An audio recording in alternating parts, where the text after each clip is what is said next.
Non, non, là, il s'entraîne parce qu'il a quelque chose à battre, il a une statistique à briser. Le plus important, l'élément fondamental, c'est d'avoir ce rêve, de le nourrir. Il faut le nourrir. Tout le temps, tout le temps, tout le temps, tout le temps. Exactement. Visualisation, on ne parle pas seulement de te visualiser les bonnes actions.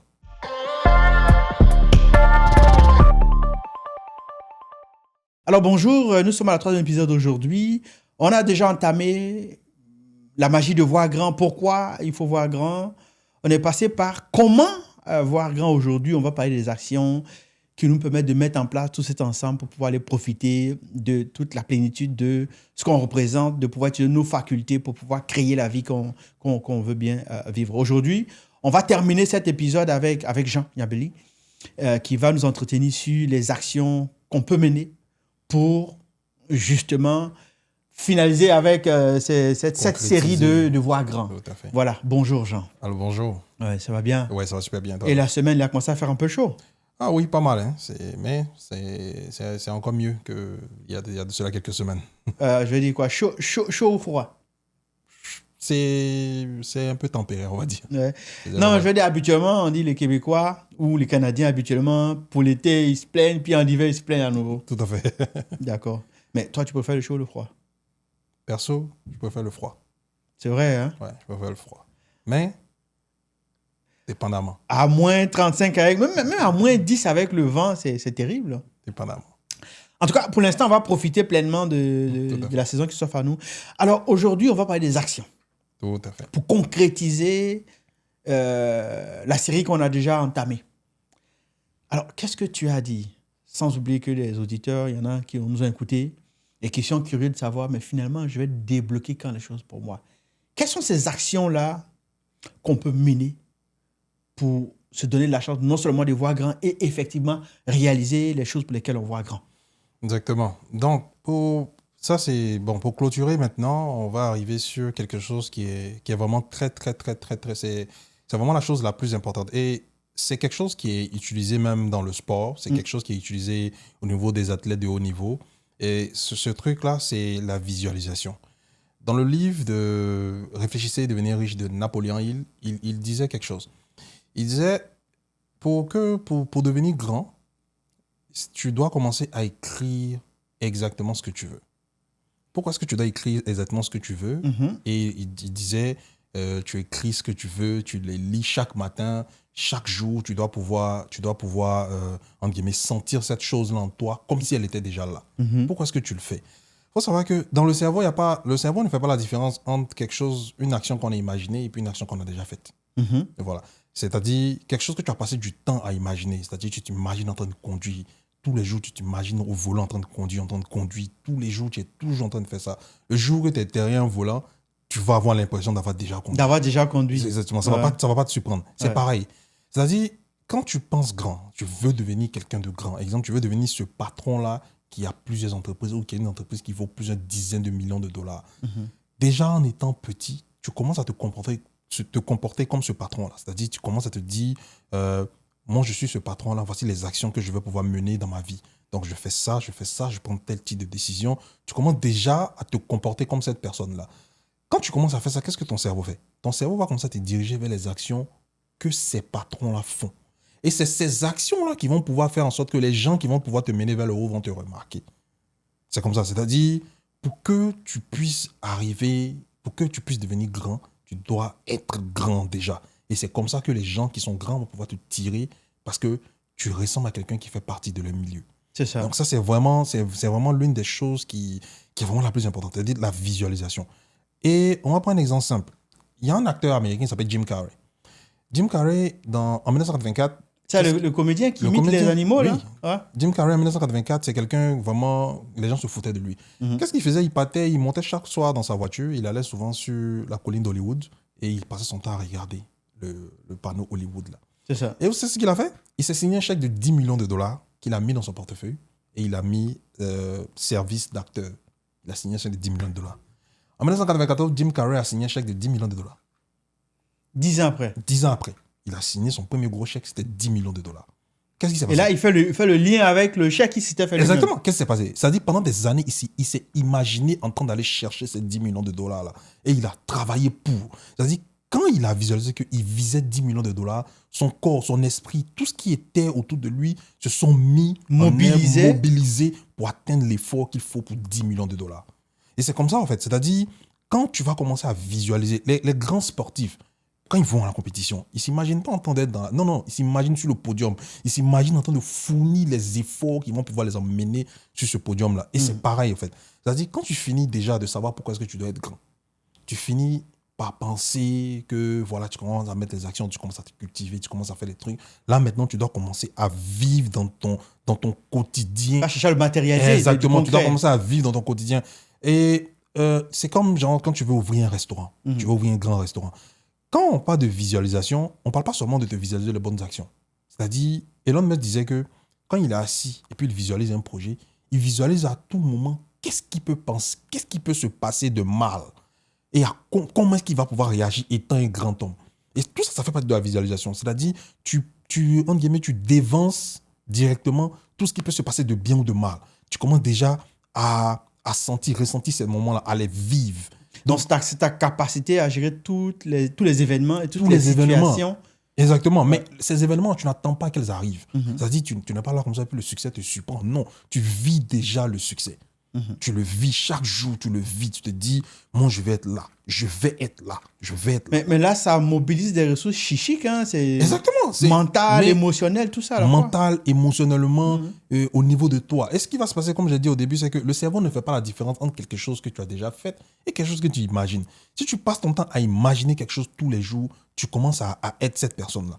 C'est comme, moi, je prends un exemple simple. Quand on était petit, on avait ces amis-là qui avaient des comportements qu'on appelait de pacha. Même qu'ils n'étaient pas ça. Ils avaient des comportements, c'est les gens qui se prenaient au sérieux. Ils sont tous devenus ce qu'ils ont fait. Ouais. Puis à la fin, c'est comme lui, on savait. On savait, exactement. On a cet ami-là qui se jouait toujours les stars. Il voulait devenir un grand chanteur. Il avait toujours ce comportement. C'est-à-dire, lui, déjà même dans l'informel, tu devais aller sur son manager. Tout. Ils sont tous devenus des grands artistes. Ouais. Mais j'ai envie de te poser la question. Qu'est-ce que tes amis voyaient en toi déjà qui est en train de se matérialiser? Bon, moi personnellement, quand j'étais au lycée, ça c'est un truc, tous ceux qui ont fait le lycée avec moi, vraiment par exemple, j'ai connu Donald Trump très vite. J'ai connu Trump en... Il n'était pas encore président, là, on parle de... J'ai connu Trump en 2008. Sa vie de... J'ai connu Trump en 2008. Ok, de businessman, là. Ce qui a attiré mon attention sur Trump, c'est déjà au niveau de sa famille, tout ça. Le père de Trump était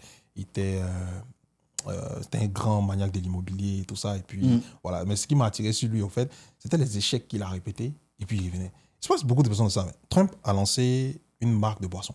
Il a lancé ça un gros flop. Il a lancé une compagnie aérienne. Ça n'a pas marché. Ça flop.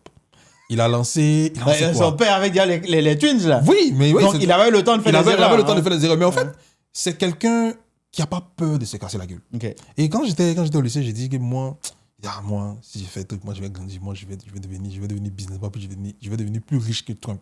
Parce que c'est quelqu'un qui me fascinait. Tu vois. Et quand je prenais souvent l'exemple d'Aliko Dangote. Je dis, Aliko Dangote, lui, il est petit devant les Trump là. Moi, je vais devenir grand comme Trump. Tu vois. Mais à force de toujours me mettre ça dans la tête, à force de toujours me dire que je veux devenir aussi grand que lui, ça fait que même quand je travaille dans des projets, quand je travaille en train de lancer quelque chose, j'essaie de lancer le truc pour que ça aille dans la dimension de la personne que je veux devenir. Du rêve que tu as toujours formaté. Exactement, en fait. C'est-à-dire, je me dis pas que, non, je vais lancer un truc qui va être régional. Non, parce que dans ma tête, je dis, je vais devenir autant riche que Trump, je vais devenir autant puissant que lui. Je me dis, j'ai pas le droit de lancer un projet qui va rester au Québec. Non, mon projet, c'est-à-dire, ça doit prendre minimum le Canada. Sinon mondial. Et c'est ainsi que ton cerveau va chercher les ressources, en fait. Et moi, c'est comme ça que je fonctionne. Tous les jours, j'essaie de visualiser cette personne-là que je veux devenir. Même exemple, si je dois aller faire un entretien d'embauche, je me visualise dans le poste. Tu te dis, aujourd'hui, je suis dans le poste. Qu'est-ce que tu fais? C'est quoi les premières actions que tu vas pouvoir mener? Donc, tu devances déjà le truc, en fait. Et même, j'avais même une question tricky que je faisais. C'était une question un peu de manipulation que je faisais quand je partais faire les entretiens d'embauche. En fait, quand je veux faire un entretien d'embauche pour un poste que je trouve important, que je veux vraiment faire, et à la fin, le gars, il me demande, j'ai une question. Ça, c'est un truc que j'avais appris. Quand il me demande, j'ai une question, qu'est-ce que je lui disais? Je lui disais que, je posais la question, je lui dis, c'est quoi les objectifs de votre entreprise dans les 6 prochains mois et comment est-ce que je peux vous aider à les atteindre? Cette question-là permet de faire quoi? ça permet à la personne qui va te répondre de te visualiser dans l'entreprise en te voyant atteindre ces objectifs-là. Ouais. Donc, pour pouvoir répondre à cette question-là, il doit te voir en train de travailler. Directement, quand tu quittes l'entreprise, il t'appelle. Ouais, c'est qui va peser dans les décisions. Exactement. Parce que qu'est-ce que tu viens de faire? Tu viens de l'amener à te visualiser, au fait. Puis vous venez d'avoir une relation de travail. Là. Exactement. Ouais. Et directement, il t'inclut dans l'entreprise. Je vois, en fait, donc, tout est dans la tête, tout est mental. Le fait de pouvoir vraiment travailler ton mental à ce niveau, le fait de pouvoir t'aider à pouvoir visualiser ces grandes choses-là, ça va pouvoir transformer ton corps, aller chercher ces opportunités-là. Mais il faut que ces trucs-là soient vraiment précis. Il ne faut pas être vague. Exemple, je veux devenir riche. Je veux devenir riche, ça ne veut rien dire. Est-ce que avoir 10 000 francs, avoir 10 000 dollars, c'est riche pour toi? Tu vois? Il faut vraiment avoir une idée claire. Et je pense que toi qui l'avais déjà dit, hein, pour revenir à la citation de Bob Marley, hein, qui disait que si l'argent c'était des chiffres, mais les chiffres sont illimités. Exactement. Donc, du coup, tu ne seras jamais riche, tu n'auras jamais le bonheur. Tu vas jamais avoir le bonheur. Ouais. Tu vois, si tu veux, exemple, tu dis tu veux devenir le plus grand géographe, par exemple. Mais c'est quoi être plus grand géographe pour toi? Exemple, tu dis je veux faire sortir autant de revenus scientifiques que Einstein, par exemple. Il y a un référentiel, il y a quelqu'un que tu dois atteindre. Ouais, chaque fois que tu vas une t'asseoir, référence. exactement, chaque fois que tu dois t'asseoir pour rédiger un truc, tu vas te dire, est-ce que ce que je suis en train de rédiger, c'est autant plus grand que ce que Einstein a fait? Tu vois. Et à ce moment-là, ton corps, il n'y a pas de différence entre celui qui est devant et celui qui est derrière. La seule chose qui vous différencie, c'est ce que vous avez dans votre tête. Et c'est à ce niveau-là que la bataille se joue. Et c'est pour ça que l'engagement fait la différence. Hein. Tout à fait. Une fois qu'une personne a compris sa mission, qu'elle est engagée, Il est engagé. ben là, il est prêt à payer tout le prix. Puis habituellement, les résultats en découlent. Et exactement. Donc, quand je parlais aussi de visualisation au niveau de Elon Musk disait que lui, chaque fois qu'il est en train de visualiser quelque chose, il essaie d'imaginer tout ce qui peut aller mal, tout ce qui peut aller bien, tout ce qui peut tourner à la dernière minute. Il imagine tous les scénarios possibles. Quand ça arrive, il a déjà vécu ça. Quand tu lances un projet, par exemple, il y a des moments de doute. Hein. Il y a des moments où tu te dis, c'est ça, ça va marcher. Ça les enlève vraiment fou. Hein. C'est bizarre. Et puis tu regardes ta situation actuelle, tout ça. Mais qu'est-ce qui te permet de pouvoir sortir de cette situation actuelle-là pour t'emmener là où tu dois être? C'est-à-dire, c'est comme ça, tu dois vraiment vivre dans les nuages. Tu dois vraiment vivre dans les nuages. Les gens qui réussissent et puis qui cassent les statistiques, là. C'est les personnes qui ne vivent pas pour les statistiques. C'est les personnes qui s'en foutent des statistiques. Et si tu remarques bien, il y a un truc qui dit les gens qui sont trop forts à l'école ne réussissent pas dans l'entrepreneuriat. Ça, c'est un mythe, c'est un truc qu'on a, c'est un mythe que, bon, même si c'est quand même vérifié. Mais pourquoi est-ce que les gens, souvent, qui sont forts ou qui sont vraiment très bons à l'école ont des difficultés dans l'entrepreneuriat? C'est parce qu'ils sont réalistes. Ouais, la dimension rêve n'est pas trop développée. C'est pas comme si le rêve n'est pas développé. C'est parce qu'ils sont réalistes. Tu sais, quand tu... donc, est-ce que c'est bon d'être réaliste ou pas? C'est pas bon d'être réaliste si tu veux réaliser de grandes choses. Oui, mais donc, ça veut dire que ça limite ta capacité de rêver. Exactement. Parce que rêver, c'est un peu comme ce que tu dis, n'a comme pas... Exactement. Ça n'a pas l'air réaliste, ton affaire. Exactement. Et puis, ce genre de personnes-là, qu'est-ce qu'ils font? C'est-à-dire, quand tu es conscient des chiffres, c'est-à-dire, on te dit, par exemple, pour créer une entreprise qui va valoir $1 milliard, c'est 0,00001%. Quand tu es conscient de ce que ce chiffre-là signifie, tu te dis, mais c'est mieux que j'abandonne. Ouais. Mais il n'y a pas bon un chiffre. Il ne sait même pas ce que ça veut dire. Ouais. Lui, ils sont fous. Lui, il fonce. C'est comme cette citation-là qui dit ils ne savaient pas que ce n'était pas possible, ils l'ont fait. Exactement. C'est que quand tu ne te poses pas de limites et de barrières Il sait pas, en fait. héritées, mais tu pousses le pion comme s'il n'y a rien devant. Tout à fait, en fait. Puis après, on est étonné que le résultat exactement. soit... Et puis, quand tu vas aller vers l'action, aussi, après imaginer le truc, il faut vraiment comprendre un truc qui est vraiment naturel. Les choses n'ont pas besoin d'être parfaites, elles ont besoin d'être faites. Ouais. Déjà, tu dois commencer à faire. Tu veux arriver là où tu veux être, tu vas être là où tu veux être. Mais déjà, tu dois commencer à faire. C'est le jour 1. Tu es quitté de un jour à jour 1. C'est vrai. Là, tu es au jour 1, tu es en train de commencer à faire les choses. Mais tu fais de façon petite, mais tout en visualisant là où tu veux aller. C'est là le plus important, parce que c'est le fait de pouvoir visualiser là où tu veux aller qui va faire que ton cerveau va pouvoir sortir de la situation actuelle. C'est ça. Et par après, même, tu peux améliorer. Exactement. Parce que imagine, tu imagines te visualiser grand pendant que tu as les problèmes de facture. Tu imagines te visualiser grand pendant que les deux derniers paiements ont sauté. Ça, c'est un combat terrible avec toi-même. Avec toi-même, en fait. Il faut réussir ce combat. Exactement, tu réussis ce combat-là. Mais le truc, c'est quoi? C'est que si tu donnes, tu te mets là-dedans, ça va marcher. Ça va marcher. C'est comme ça, hein. C'est-à-dire les projets... Tu finis par briser le plafond de verre. Exactement. Les projets qui ont marché, c'est pas souvent les projets les plus ingénieux. C'est pas souvent les projets les plus... les projets qui qui étaient vraiment les plus révolutionnaires, qui ont marché. Non, c'est les projets où les gens y ont mis du cœur, de l'effort et puis de la détermination. C'est comme ça, c'est ce qui a fait que ça marchait. C'est ce qui fait la différence. Je prends un exemple simple. Le gars qui a créé les beats, Beat by Dre. Beat by Dre, le Dr. Dre, quand il voulait lancer sa marque Beat, c'était les Jeux Olympiques. Il n'avait pas l'argent pour faire la publicité. Déjà, ça coûtait extrêmement cher à l'époque. Il était fouché. Voilà, il n'est pas pauvre, mais il n'avait pas l'argent pour payer la publicité aux Jeux Olympiques. Mais à ce moment-là, qu'est-ce qu'il avait? Il a imaginé un stratagème très simple. Hein. Il a invité les acteurs, les athlètes là, à une soirée privée, chez lui à la maison. Il les a partagé ça. Et bon, comme on les a donné un cadeau, les athlètes ont commencé à apporter ça. Et puis c'est comme ça que, officieusement, c'est devenu le sponsor du truc. Je vois. Le gars, il était tellement... On parle de Beats, c'est une marque de quoi? C'est une marque de trucs. D'écouteurs, ouais. Écouteurs Beats, ouais, je vois. Les Beats, c'est Dr. Dre, au fait, qui a lancé ça. C'est comme ça qu'il a fait sa campagne marketing gratuitement. Au fait, il était tellement obsédé par le fait de pouvoir paraître aux Jeux Olympiques qu'il ne s'est pas limité par dire non, j'ai pas l'argent pour payer la campagne. Il y a beaucoup de personnes voilà, il y a beaucoup de personnes qui allaient se limiter pour dire ah, ça coûte comme 10 millions. J'ai pas l'argent. J'ai pas l'argent. C'est pas pour moi. Et tu vois. Même dans ce truc de vouloir devenir riche ou vouloir créer des grandes entreprises, on est assiégé de ces statistiques qui disent que si tes parents ne sont pas millionnaires, tu ne peux pas l'être. Ou si tu n'es pas issu d'une famille milliardaire, tu ne peux pas devenir milliardaire. Tu vois, on est assiégé par des statistiques là. Mais il y a un truc qui se passe, c'est quoi? C'est que entre 1950 et 2000, je pense que c'est 2009 ou 2010, il y avait environ 2000 milliardaires dans le monde. Mais de 2010 à aujourd'hui, il y a plus de 7000. Qu'est-ce qui se passe? Il n'y a pas 7000 familles milliardaires qui sont venues, mais il y a 7000 personnes qui sont levées, qui ont commencé à défier les statistiques. Et, tu vois. Et donc, si on a le nombre de milliardaires aujourd'hui a plus que doublé, triplé, si tu restes là à vouloir te bloquer par les statistiques, mais si tu fais les efforts de tout le monde, mais tu as le résultat de tout le monde. Dis que... Comme on dirait... break the rules. Exactement. Briser les règles. Quand on te dit que tu as une chance sur 20, ça ne veut pas dire que non, tu vas faire ça 20 fois. C'est-à-dire derrière toi, il y a 19 personnes qui ont échoué. Tu es la 20e personne. Inspire-toi des erreurs des 19 personnes et puis tu casses la baraque. C'est ça, comme tout simplement. Exactement. Et le fait même pour te faciliter la tâche, regarde ceux qui ont déjà réussi dans ce que tu veux faire. Il y a un exemple simple, c'est que je pense que c'est dans les années 30 ou dans les années 40 là. Il y avait une limite au marathon. C'est-à-dire... Ouais, ça, je connais. Exactement. Il y avait une limite au marathon que les scientifiques disaient que ce n'était pas possible de pouvoir dépasser ce pour un humain. Pour un humain, ce n'était pas vraiment possible. Et un jour, il y a un gars qui a dépassé le truc qu'ils ont dit. Mais le plus incroyable, c'est quoi? C'est que les semaines qui ont suivi, des centaines de personnes ont dépassé. Est-ce que c'est parce que les gens ont muté? Non. C'est parce que déjà, dans leur croyance dans leur tête, il les a montré que c'est possible, au fait. Et que...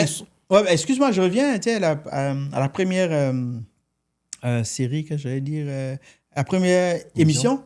Tu avais parlé de Belém. Belém, mais c'est parce que tu avais vu Belém que tu t'es dit c'est possible pour toi. Oui, ça c'était dans l'autre émission, là, exactement. Mon ami qui se levait le matin pour aller travailler. Exactement, c'était ça. C'est-à-dire, moi, quand j'étais arrivé dans le quartier, déjà, je ne savais même pas que les gens de notre âge pouvaient gagner de l'argent. Moi, je pensais que gagner de l'argent, c'était pour les grands. Et mon gars, lui, il sort le matin, il vient dans le pain, tout ça. Pourtant, moi, je sais que Belém, il vient d'une famille, je n'avais pas dit pauvre, mais en tout cas, c'est pas où on peut lui donner le matin chaque matin. Mais il est plus à l'aise que moi. C'est ça. Mais quand je suis parti faire le truc, si je voyais peut-être un adulte le faire, j'allais dire qu'il arrive à le faire parce qu'il est adulte. Mais le fait de voir mon ami de classe, même âge, tout, qui le fait, mais ça, je me dis, c'est possible. Donc, ça permet d'ajuster ta croyance sur ce sujet-là. Exactement, en fait. Donc, le fait de pouvoir déjà te mettre dans la tête que c'est possible. Tu commences à te comporter comme cette personne-là que tu veux devenir. Tu commences à visualiser exactement ce que tu veux devenir. Alors, vite. Est-ce que, parce que là, jusque-là, on parle de visualiser. Tout à fait. Une visualisation positive, mentale et forte. Forte. Est-ce que c'est la seule action? C'est pas la seule action. Parce que quand on parle de visualiser, pourquoi est-ce que j'insiste là-dessus? Parce que quand tu vas commencer à passer à l'action, comme je disais, il faut pouvoir sortir de la réalité pour pouvoir l'affronter. Parce que la réalité, elle est dure. Comme je t'ai dit, tu t'imagines riche pendant que tes 2 derniers paiements ont sauté. C'est pas facile, au fait, de le... Arrivé un moment, tu te demandes si tu te mens pas. Mais le problème, c'est que, comme les Américains le disent, trust the process. C'est en faisant, en fait, que ça va venir. Les résultats vont venir. Et puis, quand tu vas commencer à faire, tu vas pouvoir ajouter une brique. Chaque jour qui se passe, comme on le dit, une année, c'est 365 opportunités. Chaque jour, tu ajoutes quelque chose sur le projet. Tu ajoutes quelque chose. Exemple, tu dis tu vas vouloir faire ton restaurant, mais pour pouvoir faire ton restaurant, pour pouvoir faire le grand restaurant que tu veux, là, il y a une étape à suivre. Déjà, tu vas pouvoir avoir la mise de fonds. La mise de fonds, ça va passer par te trouver un travail.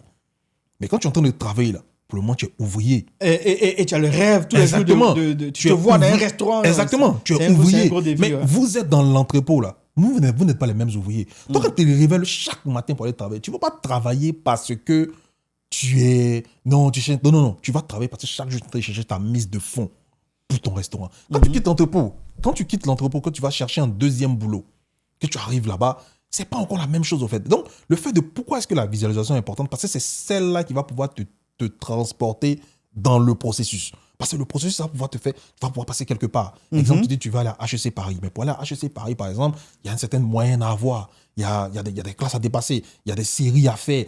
Tu vois un peu. Donc, tu vas commencer à bosser dans ce sens. Dans ce sens-là, en fait. C'est pour ça que la visualisation est très importante parce que c'est celle-là que tu vas pouvoir prendre pour te transporter dans le processus. Parce que la réalité, comme je dis, la réalité est dure. Sur le terrain, c'est compliqué. Tu vas avoir des personnes. Imagine, tu rêves d'être riche, mais il y a trop de personnes qui ne le sont pas. Il n'y a pas d'exemple à côté de toi. En fait, à part te faire passer pour un fou, mais il n'y a pas d'exemple. Donc, tu dois pouvoir être là, dans les nuages. Là. Tu es là-bas et puis tu fais. C'est comme, tu vois, un gars comme Samuel Eto'o, par exemple. Tu es né quelque part au fin fond du Cameroun. Là-bas, et puis on te dit tu vas devenir une légende du Barça. Est-ce que tu peux te lever un matin, t'imaginer que tu peux devenir légende du Barça? Mais le problème, c'est que si tu n'y crois pas, tu ne vas pas arriver au Barça. Ça ne va pas te surprendre. C'est parce que tu y crois, c'est parce que tu te sens devenir cette légende-là. Tu crois fermement, en plus. Que quand tu es sur le terrain, les gens, ils sentent l'énergie qui est en toi. Tu prends un gars comme Didier Drogba, par exemple. Quand il marque, puis il célèbre, tout. Parce qu'il se sent cette star-là devenir... Il se dit, non, moi, je suis cette star-là de Chelsea, en fait. C'est-à-dire qu'il s'est accepté lui-même déjà. Exactement. Ouais. Et c'est là la visualisation. Et c'est ce que tu avais pris l'exemple de dire, quand il a vu Thierry Henry, il s'est dit, mais non, si Thierry peut... c'est que moi, je peux... Ça a été un déclic puissant. Exactement. Ouais. Parce que là, il s'est dit, là, il a enlevé ce truc, il dit, sauté, ouais. Là, il y a quelqu'un qui le fait, c'est que je peux le faire aussi. Ouais. C'est ça, en fait. C'est ça l'importance de la visualisation. Parce que c'est cette visualisation-là quand il va à l'entraînement. Là, il ne s'entraîne plus parce que c'est Didier. Non, là, il s'entraîne parce qu'il a quelque chose à battre, il a une statistique à briser. Tu vois. Donc, c'est vraiment ça, en fait. Donc, dans cet épisode-là, c'est que, en fait, la visualisation, c'est pas vraiment le fait de... c'est s'imaginer à la maison, c'est pas rêver. Voilà. La visualisation, c'est incarner ce personnage-là. Quand tu vas aller faire les actions, ils vont te mener vers ton succès. C'est ça. C'est-à-dire, quand tu te lèves, que tu vas à l'entraînement, tu ne t'entraînes plus comme quelqu'un... Non, tu t'entraînes comme aujourd'hui parce que tu veux devenir comme Lionel Messi. Tu te vois en train d'accomplir ce que Messi a fait et plus encore. C'est ça. Et c'est comme ça. Donc, c'est d'adopter les habitudes qui favorisent en fait... Exactement. Les habitudes, la pensée. Tu vis, tu incarnes cette personne-là. Tous les jours, tu t'imagines en train d'arriver. Tu as une idée claire. Tu dis, exemple, tu vas avoir tes 10 millions de dollars. Ou bien tu dis, tu vas avoir ton entreprise qui va valoir, je sais pas, 500 millions. Oui, tu as l'objectif. Tu as le truc là. Maintenant, tu travailles en fonction. Parce que c'est quand, si tu as ton objectif que ça vaut, tu dis, exemple, tu veux signer 10 millions de dollars, par exemple. Mais tu vas commencer à te diriger vers les projets qui vont te rapprocher des 10 millions de dollars. Et c'est comme ça, c'est conscient. Conscient, tu vas commencer à chercher, tu vas même commencer à observer des personnes qui font 10 millions de dollars. Mais si tu n'es pas là-bas, est-ce qu'ils vont t'intéresser? Non, pas du tout. Exactement. Donc, c'est un peu ça. C'est pour ça que la visualisation est très, très, très, très, très importante. Comme j'ai dit au début, c'est que le cerveau ne fait pas la différence entre quelque chose qu'on a vécu et quelque chose qu'on imagine. Et c'est comme ça. Ou bien, je vais compléter pour dire le cerveau ne fait pas la différence entre quelque chose dont on parle, qu'on n'a pas encore réalisé, et celle-là qui est réalisée. Exactement. C'est pour ça qu'on va recommander, par exemple, au lieu de parler, action. Action. Mais tu fais l'action tout en gardant en tête là où tu veux partir. Exact. Exact. Donc, que d'en parler. Ah, ben, je vais faire. Exactement. Vers la fin, pour le cerveau, tu as déjà fait. Tout à fait. Mais non, là. Donc, il y a un décalage. Donc, tu le fais.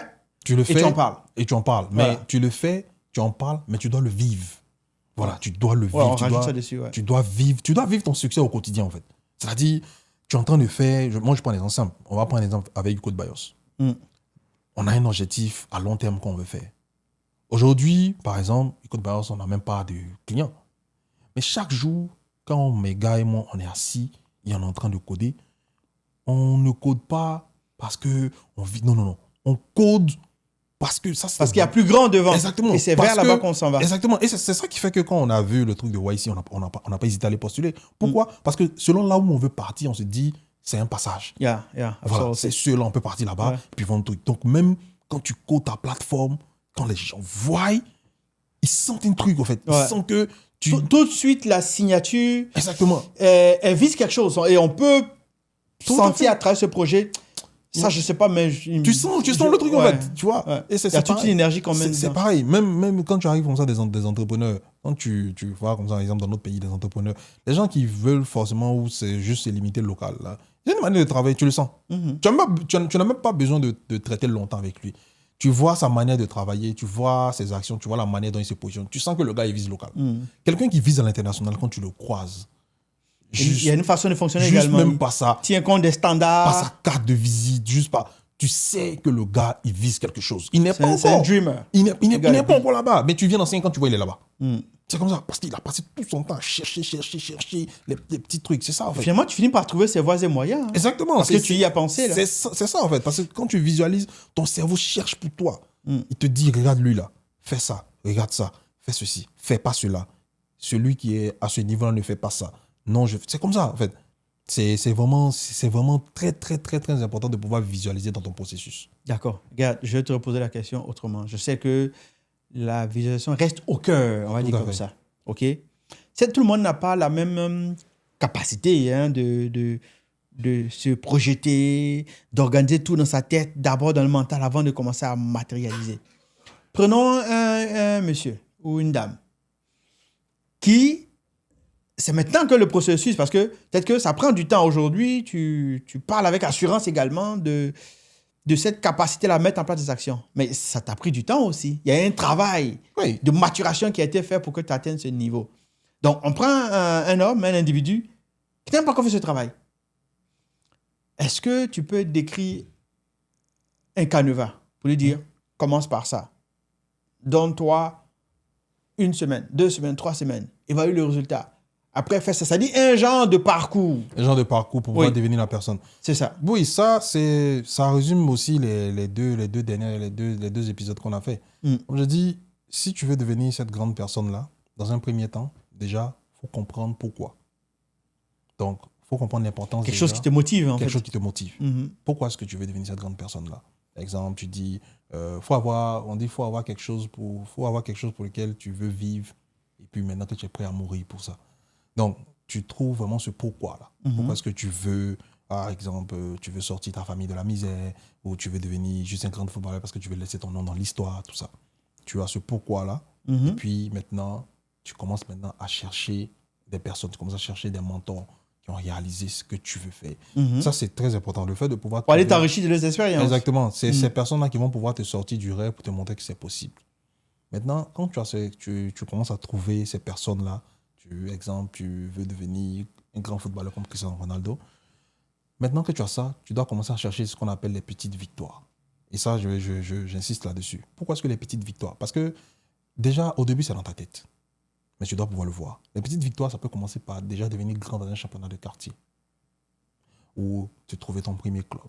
Ou si tu es entrepreneur, te trouver tes 10 premiers clients que tu vas satisfaire à 100%. Parce que tu dis tu veux être le meilleur de ta région. C'est ça. Tu ne te cherches pas beaucoup. Tu cherches tes 10 premiers clients, des personnes avec qui tu vas pouvoir te donner corps et âme. Question de tester ton processus d'ailleurs. Exactement. Ouais. Question de tester ton processus, mais question de te montrer déjà que c'est possible que tu peux le faire. Si tu le fais avec 10 personnes, tu peux le faire avec 10 millions de personnes. Ça, c'est déjà deuxième. Maintenant, quand tu avances vers le processus, tu dois toujours commencer maintenant à visualiser cette personne que tu veux devenir dans 10 ans. Donc, te visualiser en train de servir tes 10 millions de clients. Donc, tu te visualises en train d'avoir tes départements. Tu te demandes comment est-ce que je donne les ordres ici, comment est-ce que j'organise ici, comment est-ce que je fais. Tu n'es même pas encore... Tu as 10 clients, mais tu as déjà commencé à vivre ce moment-là. Et quand tu vas servir tes 10 clients, tu les sers comme si ce sont tes 10 premiers clients de tes 10 millions de clients. Ouais. Tu vois. Et c'est ce processus-là en fait, qui vont faire que tu vas devenir cette grande personne-là que les gens cherchent. Ici, en fait, dans ce monde ici, il y a déjà des... Comme on le dit, on a déjà des classes qui sont déjà établies. Le problème, c'est que ces classes-là sont vides. On cherche des personnes pour y aller. Ah, ok. Tu vois. Les classes sont déjà Donc, il y a de établies. la place à prendre, en fait. Il y a de la place. Ouais. Et c'est des hommes, c'est les gens, on cherche des gens à y placer. Quand je me rappelle une fois, quand je lisais, quand j'étais au lycée, et puis j'étais un peu timide, moi je me renseignais sur Internet pour comment sortir de la timidité, tout ça. Et j'ai tombé sur un truc, le gars, il a dit, n'aie pas peur de faire la star. Parce que tout le monde va être l'ami d'une star. Sois la star de ton entourage. Ouais. Et ça, tu vois. Et c'est un truc, c'est quoi? C'est que quand tu commences à faire ce truc de star-là, au début, les gens disent, toi, t'étais pas pour une star, t'étais pas pour une star. Et au Et final, tu après, on deviens... finit par t'adopter. Ouais, après, tu deviens la star qu'ils aiment. Donc, il y a la star maintenant de l'entourage. Et puis, eux, ils sont fiers de dire que je suis l'ami à cette star-là, en fait. Et ça, tu vois. Mais tu n'as pas attendu au fait de devenir cette star-là. Tu t'es déjà, en fait, tu as vécu. Et ça, tu vois. Et aujourd'hui, ces mêmes personnes-là, ils sont fiers de dire, je suis proche de Didi Arafat. Je suis proche de Didi B. Je suis proche de temps. Mais il n'a pas attendu de devenir Didi B pour commencer. Non, non, il y était déjà. Au début, oui, ça riait. Comme on le dit, on dit C'est ce qui va se matérialiser. exactement, comme on le dit, on dit c'est ridicule jusqu'à ce que ça marche. Au début, ça fait rire. On dit quand les proches, quand ils te voient sur Internet, mais ils te voient en train de faire des podcasts, ils disent ah, ça arrive. Jusqu'à ce que tu deviennes la star. Je dis ah ouais, non, ça c'est mon ami. C'est ça que tu vois en fait. Donc c'est comme ça. C'est pour ça que la visualisation, c'est très important. Donc au début, déjà, tu cherches le pourquoi. Deuxième, tu cherches la personne qui va te montrer que c'est possible dans la vie. C'est quelqu'un qui a réalisé ce que tu veux faire. Ça permet à ton rêve de prendre forme. De prendre forme. Tu vois ce que tu veux faire. Exemple, tu veux devenir super riche. Quelle personne que tu considères super riche? Qu'est-ce qu'il a? Après, maintenant, tu cherches des petites victoires. Parce que oui, tu dois commencer quelque part. Tu dois commencer. L'action reste toujours supérieure à l'information. Donc, tu dois commencer. Mais tu ne peux pas commencer gros. Parce que si tu n'as pas les moyens de ton projet, commence par le projet de tes moyens. Ouais. Donc, tu commences petit. Tu commences des petites victoires. Tes premiers 10 clients. Ton premier restaurant. Ton premier gabadrome même, on va dire. Mais dans ton premier gabadrome... Et même le fait même de dire, le premier, c'est qu'il y a tout un chemin à faire. Il y a tout un espoir. Il y a tout un espoir, en fait. Ton premier gabadrome, mais comment est-ce que, quand les gens arrivent dans ton gabadrome, comment est-ce qu'ils se sentent? Est-ce qu'ils arrivent dans ton coin, il y a une ambiance qui fait qu'ils ont envie de venir avec les amis? Tu vois? Et c'est comme ça, en fait. Et quand tu vas voir que tu es capable, même à petite échelle, de pouvoir transporter les gens dans un univers, tu vas te dire, mais c'est possible. Après, tu arrives à 50 clients, 200 clients. Tu arrives maintenant à faire ce que tu faisais de façon petite, là. Tu arrives à faire ça maintenant sur beaucoup de personnes. Tu commences à voir que c'est possible. Et puis là, maintenant, tu commences à aller vers le processus. Et là, tu sors, tu quittes un gabadome, tu ouvres peut-être un restaurant. Ou tu ouvres, je sais pas, un fast-food. Quelque chose qui commence maintenant à ressembler à tes ambitions. Et là, tu en ouvres 2, 3, 4, 5. Mais ça ne te surprend pas. Pourquoi? Parce que depuis longtemps, tu travailles, tu te vois déjà. Quand tu vas même vers le banquier pour trouver l'argent, quand il te demande sur quoi est-ce que tu comptes pour te dire que ton restaurant va marcher, mais tu sais quoi lui expliquer. Parce que ce processus, tu ne l'as pas fait au hasard. Ouais. Tu sais très bien ce que tu as fait. C'est un dessin, ouais. Exactement. Tu sais très bien ce que tu as fait. Non, j'ai pu fidéliser mes clients. Ça. J'ai fait ça. Voici mon processus. Tu es conscient de ce que tu fais, en fait. Et c'est ça l'importance, en fait. Pour ça que tu visualises. Parce que c'est la visualisation de ce que tu veux accomplir qui te permet de pouvoir te transporter dans tout le processus. Donc, comme dirait l'autre, on le voit dans l'esprit et ça se matérialise dans le physique. Dans le physique, ouais. Tout à fait. D'accord. OK, donc c'est parfait. On a compris.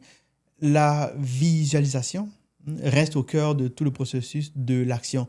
Tout ce qui viendra par après, c'est chaque fois se rappeler qu'on a un objectif, qu'on a déjà visualisé. Exactement. Et c'est de pouvoir créer une concordance entre nos actions concrètes de tous les jours, notre daily, notre quotidien, et le rêve qu'on a. Donc, le plus important, l'élément fondamental, c'est d'avoir ce rêve, de le nourrir. Il faut le nourrir tout le temps. Exactement. Et de poser des actions pour, pour que ça s'aligne avec Exactement. cette vision. J'ai une citation même de Steve Jobs que j'aime répéter souvent. Il dit ceux qui sont assez fous pour croire qu'ils peuvent changer le monde sont généralement ceux qui le font. Absolument.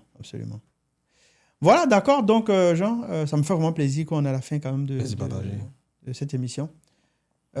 J'ai appris, moi, beaucoup avec toi. Il y a des choses aussi que j'ai pratiquées même déjà. Ça ne fait que confirmer. Tout à fait. Surtout cette idée de, quand tu travailles sur un projet, au lieu d'en parler, travaille dessus. Parce que le cerveau ne fait plus la différence entre tu as parlé, mais est-ce que tu l'as réalisé ou pas réalisé? Exactement. Le cerveau ne sait pas. Mais quand tu poses des actions, au contraire, ton reward maintenant, c'est de regarder le résultat et ça t'encourage à aller beaucoup plus loin et on fait du chemin avec ça. Exactement. Et ici, comme je disais, visualiser le truc, c'est quoi? C'est que quand tu es en train de faire l'action, comme ce que tu as dit, le cerveau ne fait pas la différence d'une action qui est déjà faite et une action auquel tu y penses. Mais le truc, c'est quoi? C'est que quand tu es en train de faire, vu que tu l'as visualisé plusieurs fois, ton cerveau te prend déjà comme un expert. Ouais. Et les autres autour de toi sentent que tu es l'expert. Ouais. Et c'est comme ça. Donc, au lieu que ton cerveau t'envoie une liste de recettes, des choses impossibles. Impossible, exactement. Le cerveau se met à ta disposition. Bon, qu'est-ce qu'on fait aujourd'hui? Qu'est-ce qu'on fait aujourd'hui? Ouais. C'est comme ça. C'est parfait. D'accord. Alors, est-ce que tu aurais quelque chose à dire pour terminer, pour clore cet épisode? Ce que j'ai à dire, c'est quoi? C'est que, comme on le dit, tu as pensé grand, tu n'as rien à perdre. Comme on dit souvent chez nous, il faut viser les étoiles. Si tu rates, au moins tu seras. Il faut viser la lune. Si tu rates, au moins tu seras dans les étoiles. Quand tu penses grand, tu n'as rien à perdre. Tu n'as rien à perdre. Tu as tout à gagner. Ce que tu as à gagner, si ça n'a pas marché, tu t'es amusé. Si ça marche, regarde Boum, ce que tu gagnes. ouais. Il y a même pas de concordance en fait, entre l'effort que tu as mis et puis ce que tu gagnes. C'est même pas pareil. Donc, déjà, penser grand, tu n'as rien à perdre. Et puis, penser grand aussi, ça va pouvoir te transformer physiquement, en dehors même de tes objectifs, de ton argent, dans la personne même que tu vas devenir. Tu vas pouvoir Il y a une transformation qui va il y a une transformation s'opérer. même qui va s'opérer en toi. Moi, je prends un exemple simple. Moi, souvent, ça m'arrive souvent quand je veux me disputer avec quelqu'un, puis je me dis, est-ce que ça vaut la peine? Est-ce que la personne que je vais devenir allait se fâcher pour ce genre de débat-là? Non. Si tu vois. Pourtant, c'est des choses avant, non. Je suis dedans avec toi. Hein. Ouais. On va faire, mais après, je me dis, non, mais est-ce que c'est quelque chose que je dis? C'est ça quoi avec l'image que tu donnes toi-même. Est-ce que c'est de mon niveau? Est-ce que je vais me fatiguer pour ça? Et puis tu laisses tomber. Tu vois? Ça. Donc, c'est ça, en fait. Penser grand, tu as que des avantages. Tu as que des avantages. Et ce qu'on a dit dans le premier épisode, c'est que quand tu penses grand, tu débloques les opportunités que tu n'aurais pas vues autrement. Donc, c'est par ça que je vais terminer. D'accord. C'est parfait. Donc, merci beaucoup. On a compris qu'il faut rêver finalement. Il faut rêver grand. Il faut oser finalement. Il faut vivre en fait. Tout à fait. C'est ça. C'est quand on se donne cette chance de vivre le maximum de ce qu'on est, ben, qu'on peut aller trouver notre place dans le sentier voilà, vierge, quoi. Puis finalement, ça devient à la mare bleue. Voilà, donc merci. J'espère que ça a été enrichissant pour vous. Et quant à moi, Jean, je vais te dire merci. Et puis bon, ben, on se revoit la prochaine fois. Voilà. Merci beaucoup, Jean.